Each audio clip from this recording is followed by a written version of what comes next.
Bonjour, je suis Vincent Gage, professeur à l'université Paul Sabatier et je travaille à l'Institut de mathématiques de Toulouse. C'est un laboratoire de recherche qui fédère les mathématiciens du site toulousain. J'ai fait mes études à Paris, à l'École normale supérieure, et puis une thèse à l'université d'Orsay. J'ai ensuite occupé des postes à l'université de Göteborg en Suède, à Marseille et à Toulouse, où je suis en poste depuis 2010.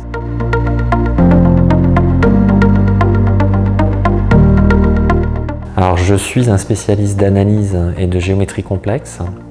J'étudie des variétés algébriques complexes avec des outils issus de l'analyse et de la géométrie.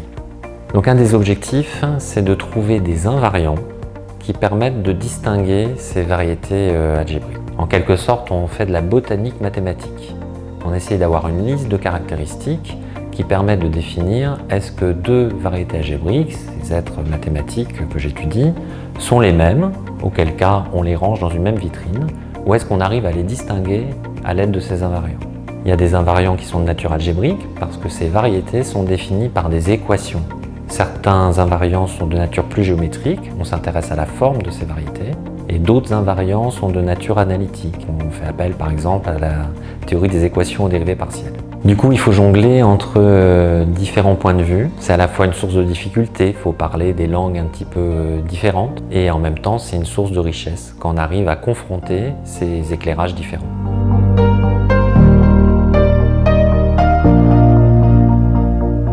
Alors meilleur, je sais pas, mais un souvenir un peu marquant. Il y a une vingtaine d'années environ, je suis allé aux États-Unis rendre visite à un collaborateur, à Syracuse. Et sur le chemin du retour, comme on le pratique souvent, j'avais prévu un stop à New York pour visiter la ville et pour rendre visite à des amis. Dans l'avion qui m'amène de Syracuse à New York, j'ai une idée qui me semble assez lumineuse. Le vol est très court, donc j'ai pas le temps de malaxer cette idée et de la pousser dans ses retranchements. Et donc une fois à New York, pendant 2 jours, je me suis enfermé dans un café et j'ai développé cette idée, j'ai vérifié cette intuition et ça m'a permis de résoudre un problème important sur lequel je travaillais déjà depuis quelques temps. Bon, j'ai pas du tout visité la ville, mais j'y suis retourné plusieurs fois depuis.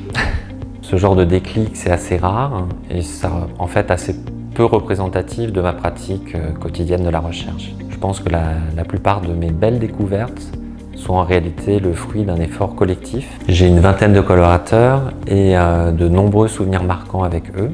Je pense notamment à Ahmed Zeriahi, un collaborateur de longue date avec lequel j'ai écrit une trentaine d'articles. Il a pris sa retraite depuis quelques années, mais on continue à beaucoup travailler ensemble.